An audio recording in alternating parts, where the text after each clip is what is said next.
Monday Masterclass is probably my very favorite, probably because I get to actually hear from some of my very favorite friends. And most of the time, like I can remember, golly, 2 years ago talking to Sally in Mexico. We were standing in the COVID line check, I think, getting tested so we could go home. And I remember just hearing part of her story. And what that kind of lends me to is one, getting to events connects you with other people that actually make you believe even more in what we do. Like y'all hear from us, you hear from Becky and I all the time, you hear from your leaders, and maybe some of the same people often.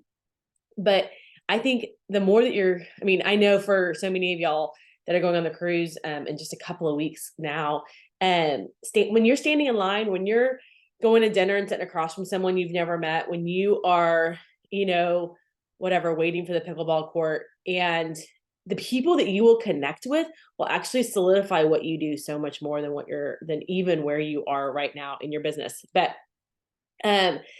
Sally is a leader that has really, and I think you'll touch on this, but you've really decided to dig in and do this business for yourself and for your team, and not because of or in spite of a sponsor. I mean, you had a sponsor that showed you, to show up here, and told you about Plexus and got you kind of maybe off and started and going. But really, you made the decision for yourself. This is probably one of my favorite parts about you, is that you decided for yourself, these products work, this business is incredible. I'm going to take all of those things that people are constantly saying are the reasons that they aren't, building a business and making, an incredible income. And I'm going to put all those aside and I'm just going to do it. And Sally's also the husband of and tell me if I'm wrong, because I'm literally doing this by memory. Your husband is a music minister for a church. So y'all are in ministry. And the other thing that Sally is really good at, if you have not noticed over the last few years, is marketing. When Becky and I started Gutsy 3.5 years ago, Sally was on our short list of people that were like, we want Sally to be a part of what we're doing, because you do such an incredible job with pictures, you do a great job with marketing, you do a great job with showing us how to show up for our audience. And if you don't know, the holiday line that we're doing right now, and I believe Sally, tell me if I'm wrong, Black Friday line as well, Sally is a part of that marketing. So if you haven't been here for very long, we usually do a holiday product surprise, and then we also do a Black Friday fun thing. And so, keep your eyes and ears open for that. So I'm just going to just let Sally tell her story, tell you a little bit about what helps her grow and anything else that she wants to share with us. And I want y'all to have your notepad and pen ready to go, because these are just the nuggets that you aren't going to get from everybody else. So Sally, thank you. Tell us your story. Tell us about yourself. Thank you, guys. Well, super excited to just even be asked. I think when they sent me the message, I was like, what? So honored, right? Love these ladies and the impact that they have had on our company as a whole and all of our teams. So obviously super pumped and happy to give back. So I'm just want to start off by saying your story matters. You matter the most to the people that God is going to give to you. And so I remember when I first joined in 2015, I guess, dialing in to Tamara Holloway's phone calls, because Zoom wasn't even really a thing yet. And I had no idea any of my uplines, had no clue who anybody was. I am from Georgia, have lived in Georgia my whole life. Technically, I live on exit 1 in South Carolina right now, but I just pretend like I don't. I love South Carolina. I just don't feel like that's me. You know what I'm saying? But I wanted to learn. I was hungry to learn. And I'm going to talk about a little bit more of that in a minute. But I just remember dialing in and hearing just so many different women from different backgrounds talking about their life and talking about how the Lord was using them for this specific purpose and what it meant for them. And while their stories mattered to me in that moment because it's inspiring, I'm here to tell you that for the people who are joining you, you matter the most. So you showing up, you digging in and having belief, you learning and growing and knowing about products and deciding to be the best sponsor you can be for them matters more even then. And I'm a huge advocate for plugging into upline things and all of that stuff. Huge, get people plugged in, but it's going to matter what you're doing in the in-between and who you are, or people aren't going to care about seeing a post that Andrea or Becky is posting or being on a call like this, right? You're the connector, you're the missing link. And so don't be missing. Be there, be the link, be that link in the chain that connects people to the next step. So my story starts, actually, I mean, health-wise, obviously all of us, our health story starts a long time ago, right? I never have had any diagnoses of any crazy stuff, but definitely have been in some icky situations with IBS in some restaurants and in my sister's car, if you know what I mean, like embarrassing, terrible situations. I only ate chicken fingers and French fries basically my entire middle school and high school, anywhere I went out to eat, because I was scared to eat anything else because it would hurt my stomach. And nobody wants to be the one going to the bathroom multiple times because everybody's going to know what you're doing in there. That is literally the inner monologue I had every day of my life, at school, anywhere we were, just, and you don't realize how much it runs you until you don't have to deal with it anymore, right? Anyway, so I had that, was put on birth control in high school for like mild acne, which I'm like, what were they doing back in the day? Hopefully they don't do that anymore. All of those types of things. Yeah, they still do.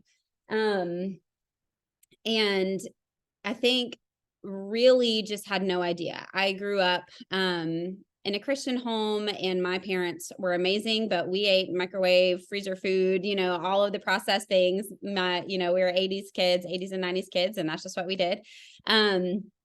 But sinus infections were something that was just horrible for me. So I come from a family of singers. Brandon and I have been singing together since we were in like 5th grade. We met at music camp, Georgia Baptist music camp, in 5th and 6th grade. We've been singing together forever. I was a vocal performance major in college. And when you're sick all the time, or when you sound stuffy all the time, it kind of gets in the way. And so that was something that was a really big deal for me. I had surgery in 2010, and it didn't really do what I was hoping it would do.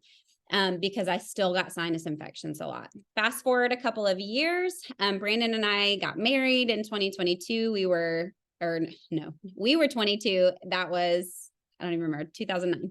And a couple of years later, we went on to the mission field. So we lived in Zambia, Africa for 2.5 years.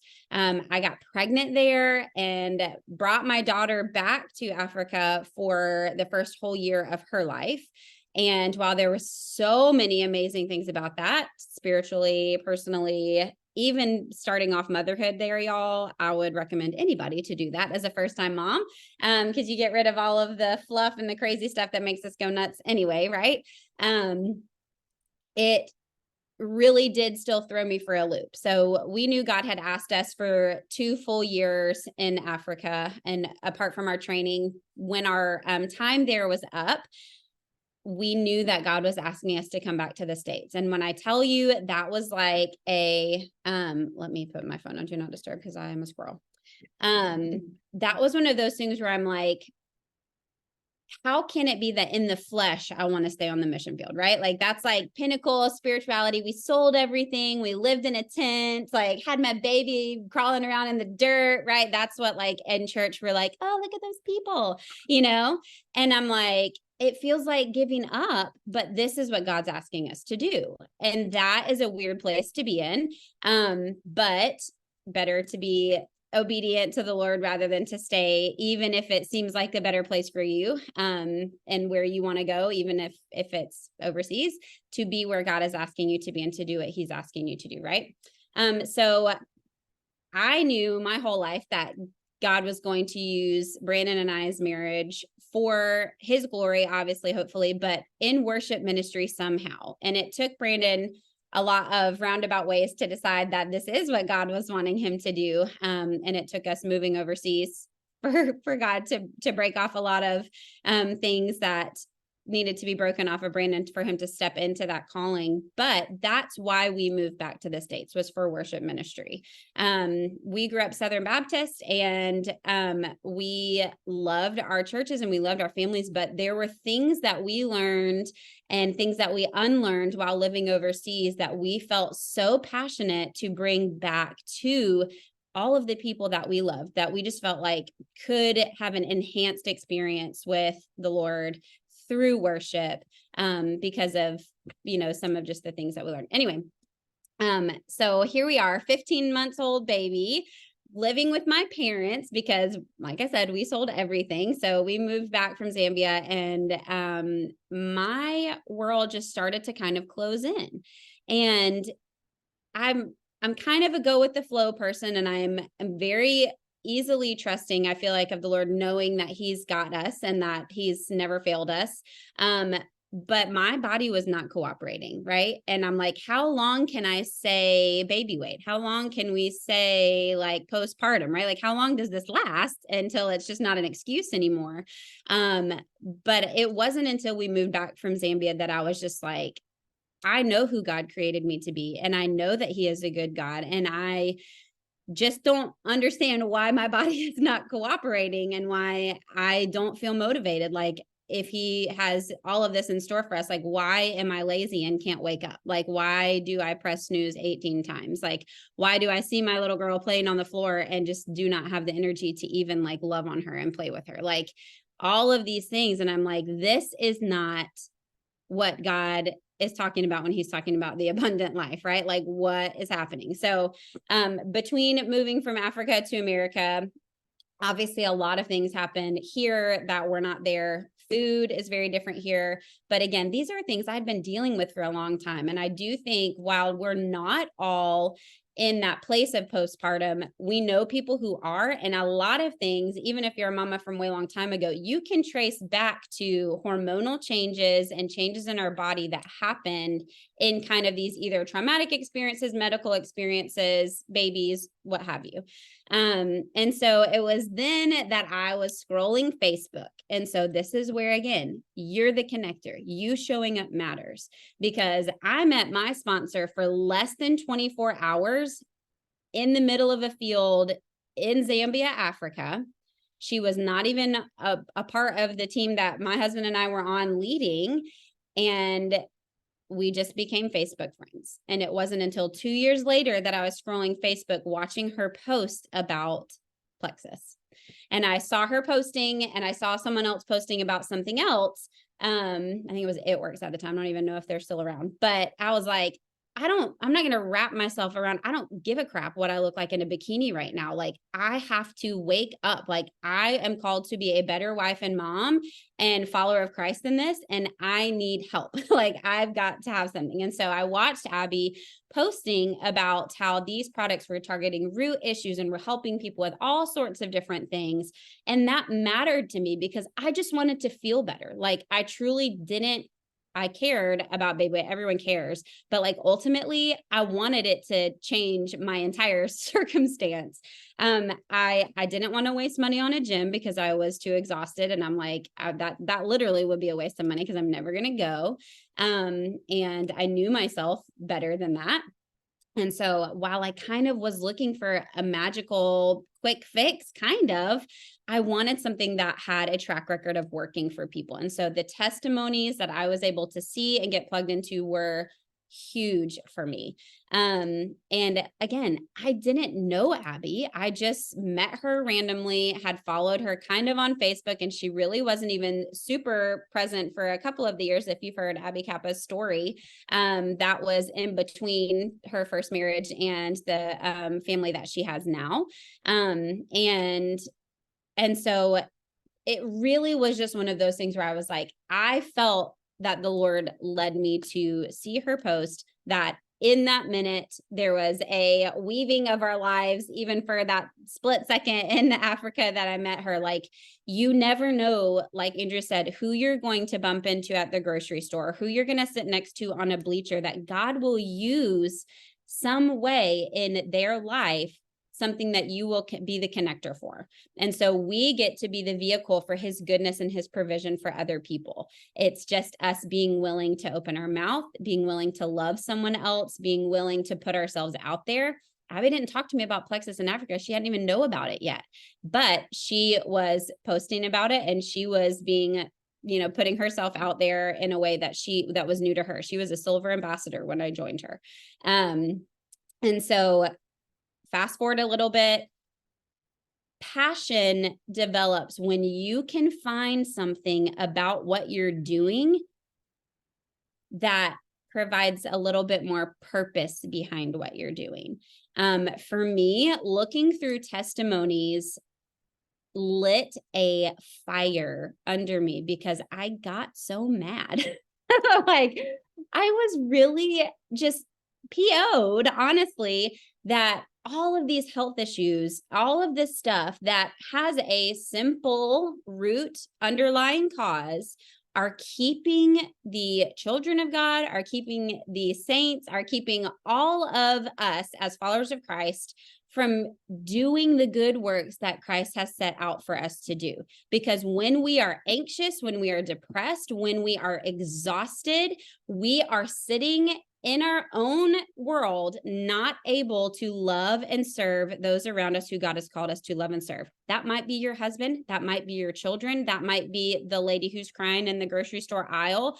When we are self-focused, even if it's negative or even if it's because we're sick and tired, we are not shining our light. And that's what we're here to do.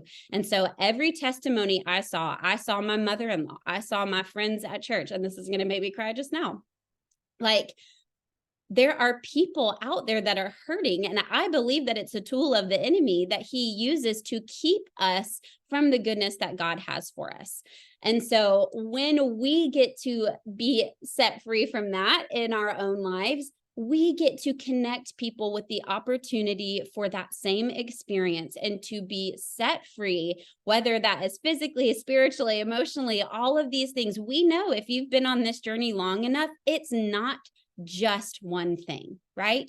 Because one thing leads to another. When you're not tired, you can focus on your marriage more. When you have a balanced hormones and your marriage is doing better, than your relationship with your husband and your children is different. Like, it all connects and it all matters. Like, this is not just sales. This is not just wrap it and look good in a bikini. This is life-changing stuff. And so that anger and passion for me of saying, like, are you kidding me? These same things that I ordered for baby weight and energy helped that grandma not have arthritis, and my mother-in-law is sick and at home, and she's a pastor's wife and cannot even show up to church 3 Sundays out of the month because she doesn't feel good.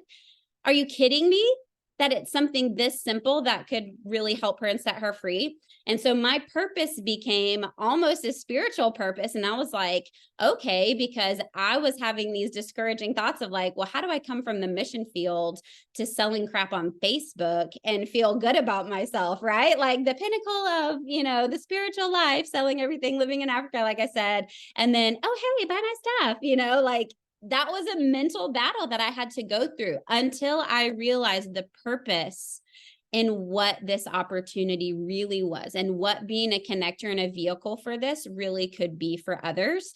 And then I was like, this is a freaking ministry. Are you kidding me? Like, I loved our ministry overseas, but this is also ministry. And the reason that is because anything that the Lord puts in front of you that deals with other human beings is kingdom work. It all is. Why? Because we're in the business of just shining the love and the light of Jesus to be used for him however we can be and however he wants us to be. And that's what kept coming back. Like, do I actually believe that God gave me this opportunity? So passion turned into purpose. And then it comes to stewardship, right? So that fire lasted for a good little while. I was able to go emerald in 18 months. I did have some, help from wonderful teammates, obviously, and then some guidance from someone who was a step ahead of me in the process. But ultimately, it came down to stewardship. Like, do I believe that God's put this in front of me? And do I believe that he's given me this not only for others, but also in a season where Brandon was about to start working part-time at Chick-fil-A because we did not have a job when we moved back. We had no plans. And so while he was like, I don't think that stuff's going to work, but 60-day money back guarantee, that's fine. If you feel like you need to try it, then try it. We had zero income. And then as soon as I, helped the first few people, because I'm like tagging like a mad woman in every testimony, like, can you believe this? Oh my word. He's like, okay, well, you made money, so don't stop doing that. Obviously, we don't have any, like, keep going. And then it was like, I have to truly believe that God has given us as a family this for provision as well. I know the products worked. I know that this was an answer to my prayer, but it's also helping put food on our table, and it's helping pay the bills that we have, and it's helping us set us up for not having to live with my parents for much longer. Like, we didn't know if he was going to find a church job, and just in case you don't know, they don't usually pay very well for worship leaders, right?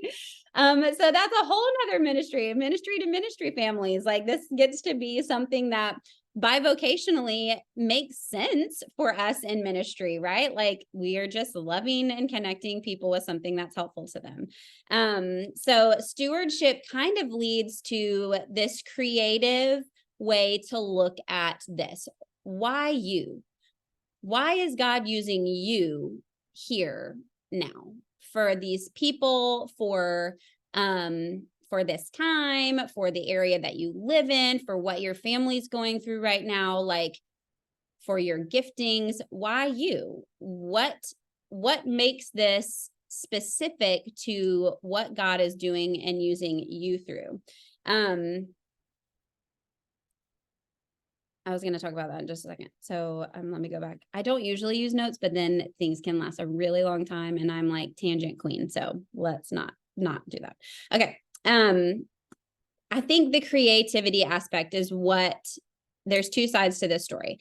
I loved about it, because I am someone who I'm not a self-motivator. So I did need some external motivations. I just walked, one of my, new level ones through this because she is like me. I'm pretty sure, I mean, I'm not super Enneagram driven anymore. I think we all went through that phase. But probably a 9 wing 8, maybe, like, I don't know. I thought I was a 5 for a long time, but I was unhealthy and in some weird relationships externally. So think I'm a 9 wing 8.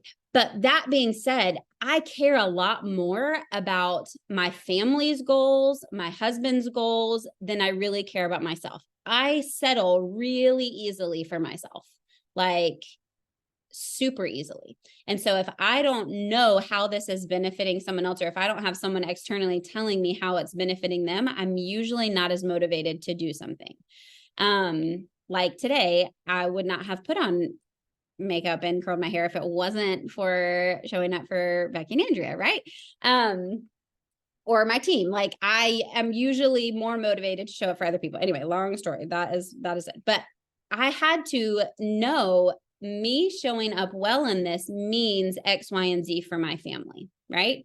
It means that we have money coming in, period. And then when he was working part-time at Chick-fil-A, it meant we had enough money coming in to support our daughter not living with my parents anymore, right? We eventually just house sat for some friends who were gone for a while. And then we did find a small rentals, like 1,300 square foot. Y'all, I was making cookies, those pretty fill and flood cookies for money. And it was so stressful because we had dogs. That's a whole nother part of the story. And again, Skylar was less than 2 years old, and we did not have a table in this house, and there was like zero counter space. So just tell me how not stressful it was to be baking for money in that environment, right? Dog hair probably everywhere. Bless. And so I'm like, I can't do that forever, right? Like that is not my calling. I don't want to own a bakery. I don't want to get up at 3 a.m. and make donuts 800 times in a row. Like, as fun as it was to like make cute stuff, like, what was the end result of that? not the life I actually was looking for, right? And so I think knowing that too is like, I'm looking for something that's giving my family more freedom, that's actually enriching the ability for our family to minister well and to be healthy inside of our home. Because another thing that ministry does for people is it pulls you in every other direction. And especially if you're bivocational in ministry, your family is like last on the totem pole a lot of times. And it's not on purpose. Like, there just aren't enough hours in the day sometimes. And so the ability for me to be able to stay home, cultivating our home, and still providing some help financially for our situation was like goals, right? Like that was it for me. Like, I didn't want Brandon to be gone 60 hours a week, right? Like, I didn't want him to have to pick up a job. He was looking at UPS or like pizza or like stuff on the side. I'm like, no, like, I want you to be home. We lived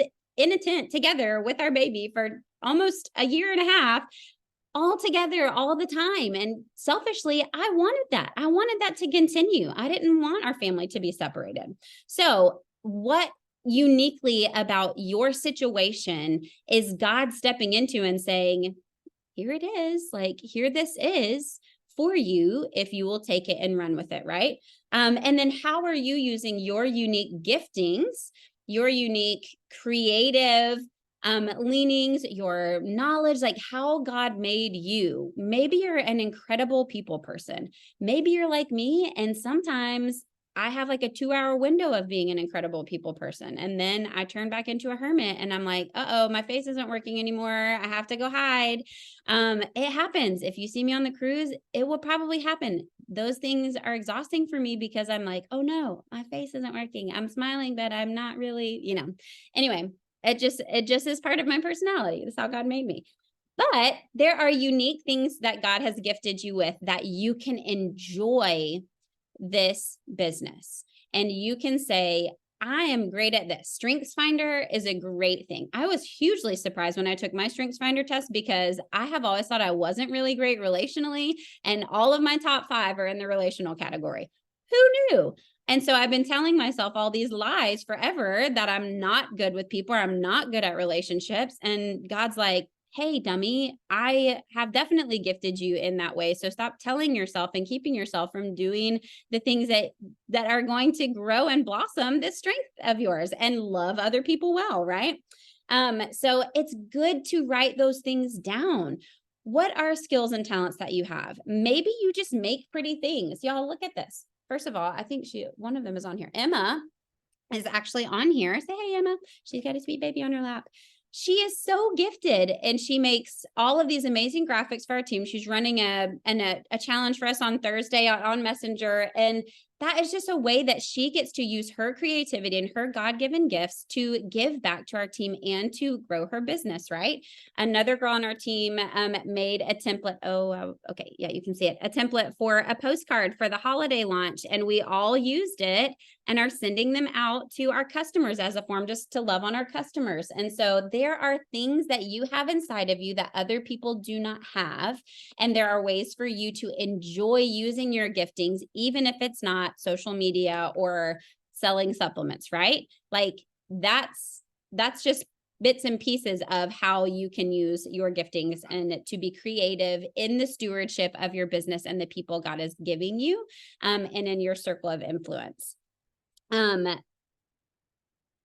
Is any of this like decently okay? I just kind of got like, I have taken to, like, is anybody else? I would love to hear it in the chat. Like, what has kind of like stood out to y'all so far? Like, Sally, you're giving us so many nuggets. Like, I love hearing your backstory, but yes, everything that you have said has just it's been a lot of things I've actually never heard before on a call. Like, I've never heard people say certain, I know so often we're like, it's the same thing in different voices, but I just think God has given you such a gift. So do you have more points that you want to cover? I do. I Okay, did let's write go. Let's do it. well, I looked at your paragraph of things and I was like, okay, let me expound on these things. So, I think I talked a lot about ministry. We're the hands and feet of Christ, right? Like, I think I don't need to continue to paint that picture for you. Like, this is an avenue of that. Like, yes, especially as wives and moms, like our first priority is in our home. Like, I think that the ability to allow the family to come back together is a God-given gift that this opportunity gives us, because the enemy wants to separate families. The worst our marriage has ever been is when we were ships passing in the night, right?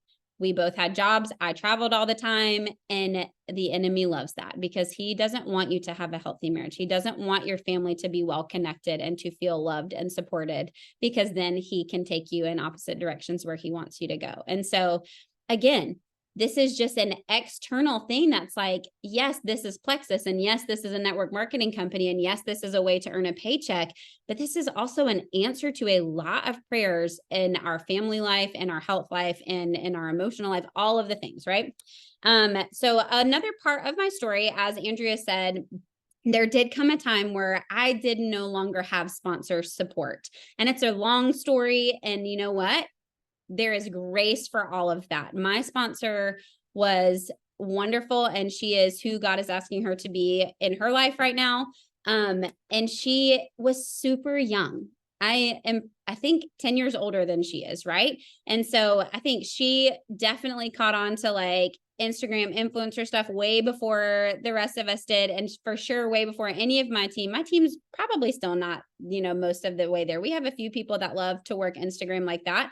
But for the most of us, we were just regular, like corny, weirdo people. And so our visions were very different. My team at that time did not respond really well to kind of her methodology and all that stuff.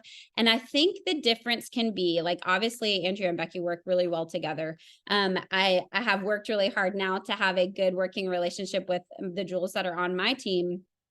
But I think it matters to be able to say, I need to love you as you are and not try to please you in this way, because it was getting in the way, and I was giving up good stewardship and leadership of the people God had given me in order to people please and be a part of something that really was going in a different direction than I understood. Brooke Hemingway said something one time that has always stuck with me. She says, find a way that makes sense to you and run with it. And I tried to run in a way that didn't make sense to me, and therefore trickled down and didn't make sense to most of my team for a while. And it just turned into something that became a bigger problem than it had to have been.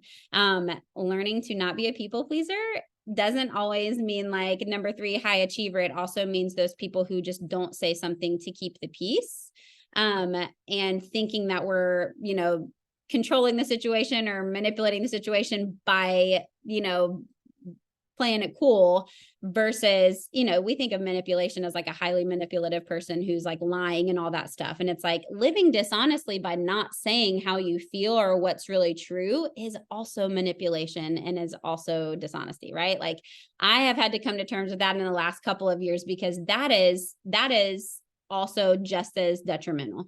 And so there did come a point where it was not great for a while. We did have kind of like a parting of ways. But again, I had to go back to, I didn't start this business for her. I didn't start this business really because of her, but she was a connector to something that God was doing in me and for my family, and given me a purpose for going forward for that. And so it wasn't anything to blame or to say, well, now I can't, or well, now I'm on my own. And it's like, I was an emerald at that point. Like, if I don't got it now, like I'm okay. Like I can do this. And even if you don't get to that point and you're not an emerald, or you don't have someone who's just holding your hand, like, did God bring you here? Did he give you this? Do you have a purpose and a passion that he has continued to remind you of? Then it's your job to steward it well and to be creative in how you do that. It's not anyone else's job. And for me, we were a one-income family basically then at this point, because we had moved to the church right now, and Brandon was just a part-time worship leader for like $700 a month. It paid maybe the insurance, right? And I love that, because God had given us this avenue to follow him without settling for a paycheck. In ministry, a lot of times we stay places longer than we know we should, because we need the money. right?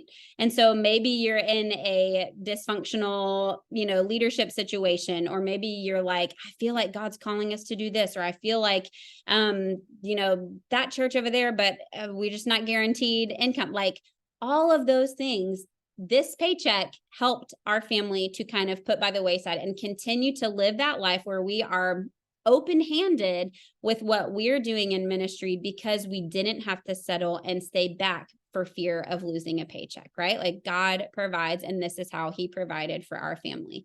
So we were able to buy a house. We were able to just like show up and say, we just want to serve. Like, we don't need a position. I know you don't have one available. They didn't even have one available, but they, by the grace of God, loved our family and, gave him part-time position just so we could serve and live out our calling, right? That has grown into a full-time worship position, and our team is about to release an album on November 1st. We've been working on this past year. Single comes out on Wednesday, and like these are dreams that my husband has had that have been birthed by being able to follow God where he has led us. And so did Plexus help us make this album? No, but this is a dream and a calling that God had placed on our lives a long time ago. And this was a vehicle for our family to continue to walk the path God had set before us. And it's just amazing to see what he will do when we are obedient in those ways. So that's a huge win on our side of things, of just like watching God show up and be like, how are we even here? Like, we wouldn't have even moved here without Plexus income and people that we had met through our Plexus business to even be involved in this church where God has done such an incredible like work and ministry in the life of our church. So anyway, so we get to that point, right? And Andrea did say, I have a lot of amazing sidelines. So up above my sponsor is Jessica Heffley.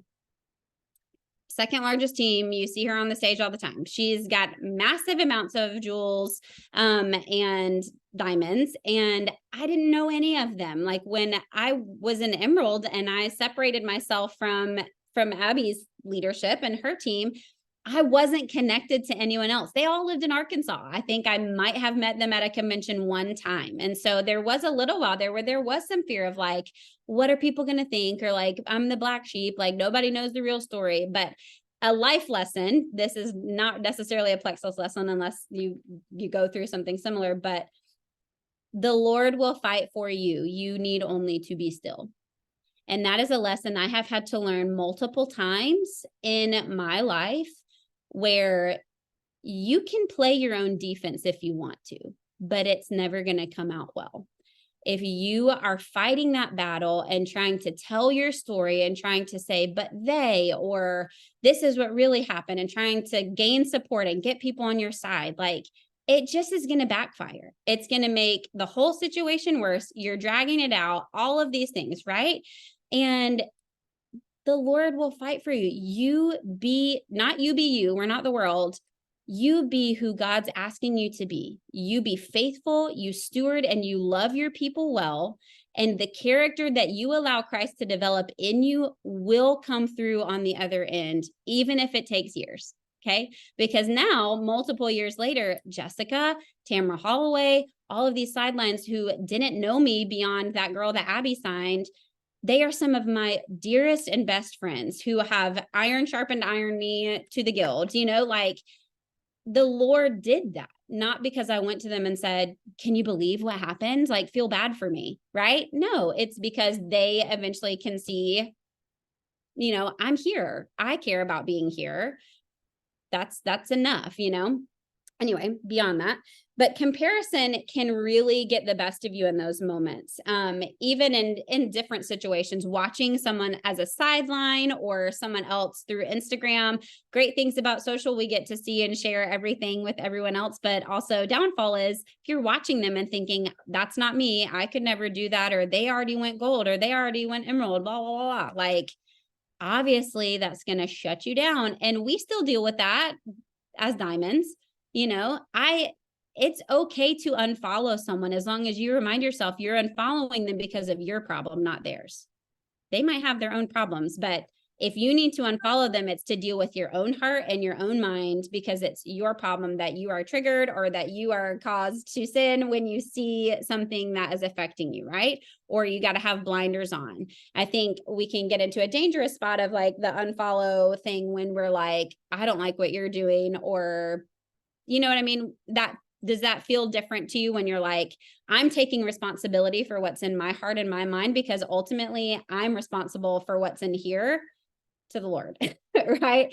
And so whether or not someone else is sinning, or they could be doing nothing wrong, but if it's causing sin in you, it's your job to deal with it. And that's, you're dealing with your thing, not you're dealing with other people's. And you can't change people. People are people. They're working through their own stuff and dealing with life as it comes at them, and trauma and all of the things that they've been through. You deal with you, right? But nothing is wasted in the kingdom of God. Nothing is wasted. And so some things that I would say in any life circumstance that you're going through, hard time in your business or at home, what is God trying to teach me here? How is he trying to grow and develop me through this circumstance? Because honestly, especially if it's a repeated circumstance, in the same way that some of my lessons have had to be repeated, it's probably because I wasn't really asking and discovering, what am I supposed to be learning and growing out of? People pleasing would have been number one for me. Not knowing how to make my own decisions, not knowing what my favorite foods are, like all of those things are super indicators that like, hey, I'm not great at thinking for myself, right? Like I had to learn to discover that, because I was living a dishonest, under the cuff life of not really knowing what I felt, not knowing that there was anger inside of me that I wasn't dealing with, and all of that stuff. So what is God teaching you in your hardships? Who is he trying to grow you into, and what is he trying to grow you out of? Because he has good plans for you, because he has all of these things set before the foundations of the earth for you to do, not just for you to be a part of because Andrea is doing something awesome, for you, set before the foundations of the earth. And so your trials and these things that you are working to get out of your comfort zone, and you're doing the personal growth, that's not just for you to grow a great plexus business. That's for you to become who God has created you to become, to throw away all the lies. I was told on my journey to Emerald that I was a bad leader, that I was a level 1 leader. I was not allowed to make graphics for our team because my graphics were not pretty enough. All of these things. I could have held on to that stuff and it would have wrecked me. And it did for a little while. Like that sucks, right? Nobody wants to hear that. But I liked to make graphics, even if they looked stupid. It brought me joy. I loved to celebrate my team. I loved running my team leadership from a group page, even if that wasn't real leadership. Yes, I have lots to grow on one-on-ones and coaching and all of the things. Still, even at Diamond, I avoid a lot when it comes to leadership, but it doesn't make me a bad leader if here's what will make you a bad leader: not doing anything, right? That's about it. Like there are ways we can all grow and develop into better leaders, but a bad leader is just one that doesn't show up. And I didn't show up for a long time because I felt lost, because I wasn't allowing myself to work in my strength zone. I wasn't allowing myself, and I was allowing someone else to tell me that I couldn't, or that it was bad to do what came naturally to me and felt good and felt joyful and felt fun to me, right? That didn't need to be all I was doing, but not working in my strengths only allowed me to work in my non-strengths, my weaknesses, is that word? And nobody wants to do that all day, every day, right? If you're constantly doing stuff that you suck at and never doing the things that bring you life or joy or that you feel gifted in, of course it's going to feel horrible. Like, duh. So find those things, I guess, is my point. And then the second question, other than what is God teaching me, how is he growing me, what is he growing me into, and what is he growing me out of, would be, how am I able to impact and be used in this situation or through this circumstance? It's not always a testimony thing either. Like this is all years ago. This happened like 6 or 7 years ago. This wasn't me walking out of that situation and blabbing and telling my story and being like, oh, you can still keep working even though, someone made you upset, No, but I had to then learn to show up. How was I going to impact? I learned that a lot of my team stopped paying attention because remember how I told you you're the most important person to your people? I was the most important person to my people, and I was deferring leadership to someone who they didn't really connect with or care about. So when I disappeared, everyone kind of fell away and they weren't connecting and they weren't learning anything because it wasn't coming through me. I was the bridge, right? So when the bridge disappears, you got people sitting over here on an island and you might have great stuff over here, but they're never going to get to it. And so for me, my impact and how I was able to be used was to get back on the horse, like get back in the saddle and show people what they were missing for the last year or whatever, and be who I was called to be, and to connect my people to the opportunity that God had put in front of them, just as he had put it in front of me, right? That's not about manipulation. That's about just being that vehicle. Again, like we talked about in the beginning, you're the connector, you're the bridge. You're not someone who's forcing anyone to do anything, but you are the most important person to the people who join you. Sally, can I ask you, what did that look like?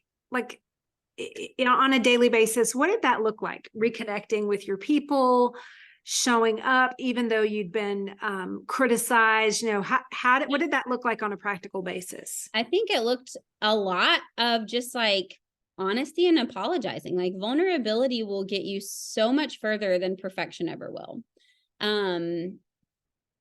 I had to apologize for sitting on the sidelines. Even though I was going through a lot emotionally, I didn't have to tell them all of that, but I did have to say, look, I have not been in any capacity, the leader, and it didn't matter why, but like, it's time for me to show back up for you guys. And we're going to do stuff a little differently from here on out. Like,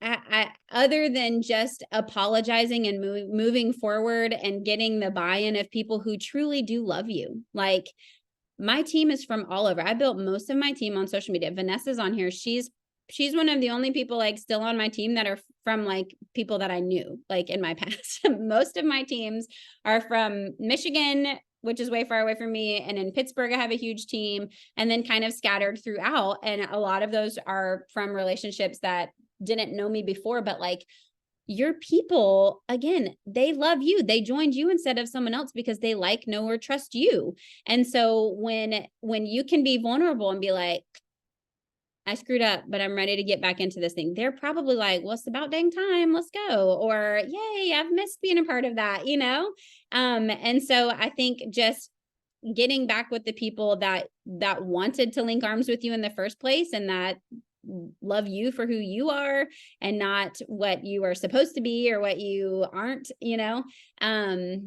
What did it look like like when you were saying I have people over here and I have information here? Like, was it team training? Was it calls? Was it one-on-ones? Like, where did you physically, like, once you're like, hey, sorry, I kind of backed up on everything, kind of ruined, blew up the bridge, but I'm rebuilding it now. Here's how here's like on a weekly or daily basis, here's how I actually want to connect you as my people to all of this great information and content. Like, what did you do? Like, what were your daily kind of like once you apologize, like what did y'all actually like do together to rebuild that?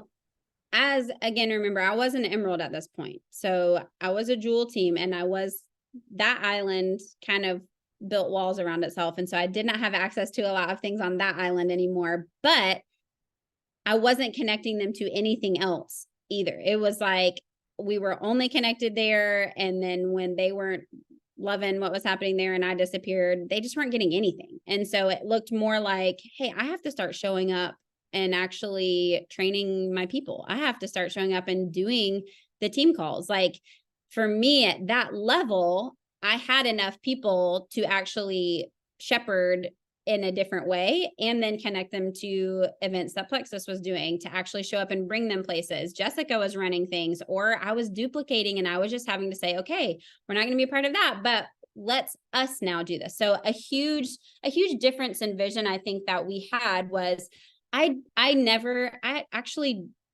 continue to not. I fight myself on this. I don't want a job.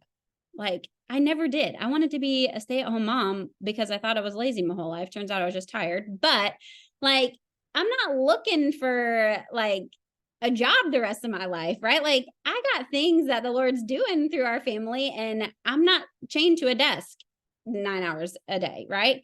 I don't want to stay up till midnight. That's not healthy for me every night to have this hustle mentality. And so to build a system where I'm always the one that people are coming to and following was not what I was looking for, because this is about duplication. This is about pouring into and pulling out the beauty and the giftings and leadership in the people under and around you, right?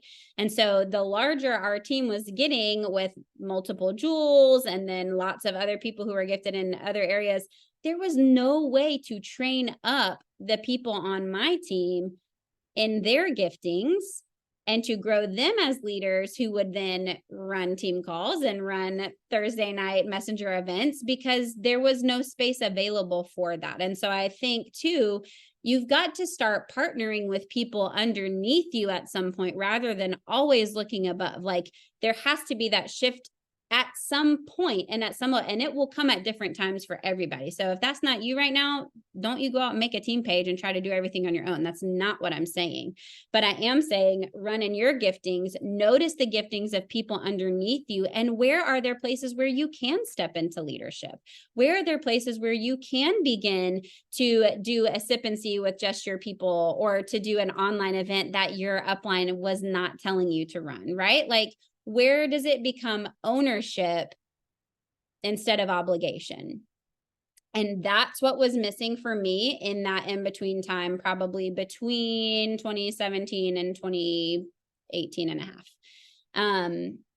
It was obligation, and I was showing up because I felt like I had to, but it wasn't something that I was taking ownership of my growth. I wasn't taking ownership of loving my people well. I wasn't taking ownership of any of that. Like, I was just like coexisting, right?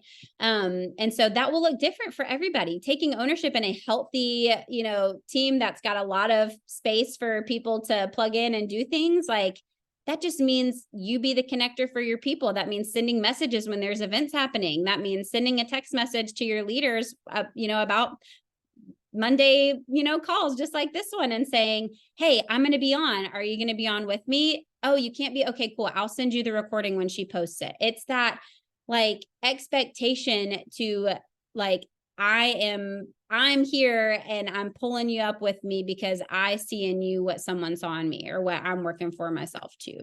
But yeah, I think it does look different depending on your team dynamic, depending on what's available, but it's always like, you get to be that bridge. You get to be the bridge to say, I already got my ticket for convention. We're going to be at this hotel, whether or not your uplines were the ones, doing that, or you're finding it for yourself. Like, you get to be the one to help your people connect and be a part of those things.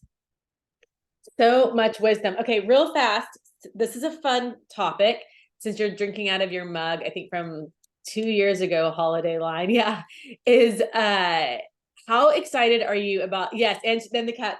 So Sally's on a team with, let's see who else, Jen Cobb, Emily Roberts, Jordan Roddenberry. And I feel like there's somebody else I'm missing. Who am I missing, Sally? Is that it? Those were the diamonds. Yes. Okay. And they launched the holiday line in Mexico when we were all there, and we got to see everything. And then they actually are part of the reason that y'all saw the diamonds, sharing kind of in like a steady stagger of like little hints and tips and things before the holiday line launched. And I'm not going to ask you to give away any Black Friday teasers, because I don't even know when we're going to find out. I guess sometime in the next month or so, month and a half, we'll find out what the Black Friday line is. But if you had one tip for everybody right now, just with the holiday line, we know that the Snickerdoodle twin pack is gone with the cup, because that, people love them some Snickerdoodle lean. But what would you say is your favorite holiday product? Like, if you had to pick, And what is one way that you are really using holiday, like in addition to like our normal, like everyday business stuff?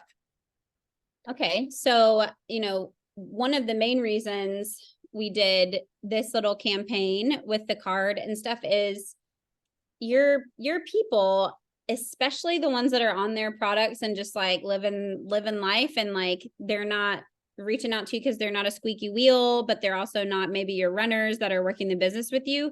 They can sometimes get forgotten. And I am notoriously bad about that. And so some of the ways that we're working on that is just to, again, be the connector for people. Most of those people are probably not checking team pages all the time. They're probably not checking their Plexus emails all the time. But if they get a text from you, or they get something in the mail with your face on it, they're going to pay attention. And so I think stuff like this is just really fun to re-engage your customer base. So people like to be a part of things that are fun and exciting. Seasonal flavors, limited time stuff.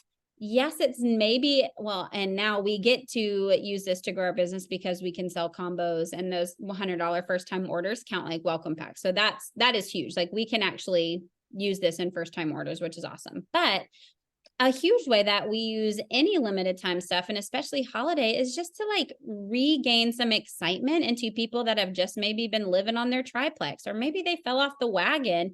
They'll look out for stuff like this. Y'all, people love special flavors of stuff, or stuff that they can't get all of the time. It's kind of that FOMO thing that comes out where it's like, I think I got 3 of these mugs. I gave one to my mom for Christmas, and mine's like decrepit now. And I'm like, man, I wish I'd gotten another one. It's stuff like that. People enjoy having special things that other people can't get too. And we know it's good stuff. So I really do love it all. I think I do love this little zipper bag. I've got all of my stuff we just went to Disney last week. We got home Saturday or Friday night. And so I got all the stuff still in here. I'm going to use it for the cruise in a couple weeks.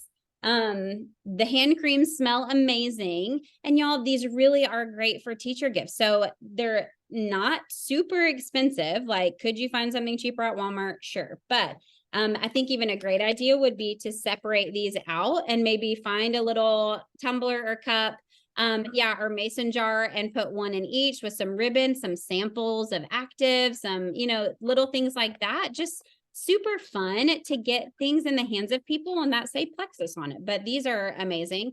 I do live in the South, so it's not absolutely freezing yet, but a lot of my team, like I said, is up north, and they are going to be gobbling up, I think, all of the hand cream and the body oil, because I have heard they just get real cracky. It gets really dry, it gets really cold, and people get real cracky. So don't let people go buy junk from Bath and Body Works, right? Like, they get to buy it from themselves if they're already on your team. That ups their PV, gets them some more perk points if they'll add that to their subscription, like all of that stuff. So I just love the ability to re-engage people with something that's fresh and new and special. And I mean, honestly, even people that are like, oh, I'm going to have my husband buy that for me and I'll put it under the tree and it'll be my treat for myself, I don't know. I really do love the limited time stuff and what it can do to just liven up what we have to offer our people, and get them excited about stuff every year, because you never know what's going to come out. Yes, I think it's so much fun. I think if people can get in the habit of doing what we have for holiday right now, if they can get in the habit of talking about the hand creams. I love the body oil because it has a shimmer to it, which I think is delightful. And coming back from Mexico, I think I've lived in the body butter because I've been so dry since coming back. And I literally peeled like a lizard. My legs looked like I had leprosy. What the heck? It was next level peeling. Yeah. I was using the glow scrub still just to get the layer off, and then using that body butter afterwards. I just think the more we can get in that habit, it's a great habit going into Black Friday. Because I just want to say, I think Black Friday, like, there's some more fun stuff. Yeah. I'm dying to get my hands on it, truly, because I've heard about it for, I think, almost 3 years now that we've been talking about some of these products, and we're going to actually have our hands on them. So I'm so excited. And just remember, it's touch points. being the connector, just showing up. We've talked about a lot of these things today already, but like, that's just an easy message to quick blast out to the 10, 20, 50, 75 people that are ordering under you, however many it is. Like, hey, did you hear about Black Friday yet? And we have a lot of that stuff that are probably on your team pages, all of that kind of stuff. It's just another connector. It's another touch point. People are seasonal, right? Like you never know what someone's going through. And so they might have never responded to any of your check-in messages, but it's your due diligence, right? It's your job to show up. It's not your job to make sure that they respond to you. And so that 10th time you send a message that's just like, hey, just checking in. Did you see our holiday stuff? They might be in a completely new season of life, or might have just been praying like, man, I really wonder if I should get into this. And that one message of connecting about the snickerdoodle starts a conversation that, you know, you just never know. So you just show up, you use opportunities to connect and to, just create conversations with your people, and you never know what the Lord's working on. Sally, you were amazing. I took 3 pages of notes. I really think hearing the Lord speak through you, it's almost like coming to Plexus Church. Like, it's like there's everything that you're talking about is biblical truth about how we should be living our lives. And we're just dropping that into a business. Right. And changing the lives of others. I think that is huge. I mean, one thing I just got out of what you were saying today is really what I kept hearing you say is we are doing kingdom work. Like, it doesn't matter if you are just giving a mama hope that she can get through the day as a better mama with less brain fog, or healing a marriage because you're showing up better as a wife and you have maybe a little more love to give your husband, or you're taking off that stress of finances of a family, or maybe you're just loving on someone that feels unloved, and this is where they're coming in to this community and they're just wanting to feel loved and as a part of something. And what I really heard you say is all of the things that we actually do as action items are kingdom work of just loving other people well. And it's just obedience. Like, ultimately it comes down to it, like, are we being rebellious or are we being obedient in the moment? My IPA sheet staying blank for a month, like, that's me avoiding good stewardship. That's not me like just not being good at this, thing. This is like, at the end of the day, if God's asking you to do something and it's in front of you, there's something he has for you in it, whether it's internal, external, to reach someone else, to blow you up financially, who knows? Like, it's different for all of us, but like, avoidance and disobedience in that is not going to bring the fruit of what God has for us. And so I think in life, compartmentalizing the spiritual aspects is just so dangerous, because it means that's where mediocrity and that's where the mundane comes from. Because if it's devoid of the Spirit, then it doesn't have life. Right. And then it's not life-giving. But when we can stop compartmentalizing our spiritual walk and just realize that, like, he cares about it all. Like, he's not asking us to do anything. Nothing is wasted in the kingdom. And so I am preaching to the choir on that, because I am so one-track minded a lot of times. And I think I need to see that bigger picture to find purpose in the mundane stuff. Like, I think someone, I think I made a reel about it a long time ago, but someone talked about every piece of laundry that they fold, because they hate laundry so much, they force themselves to pray over every piece of clothing that they fold in their house, because they know who's going to put it on their body. And like, that almost makes me want to cry again, because it's like, I hate folding laundry, but like, what an amazing opportunity to change the spiritual atmosphere, even on a piece of cloth that's going to go on your husband's body. Or do you know what I mean? Like, just pouring out Christ's love, because we decide that everything we do matters for eternity.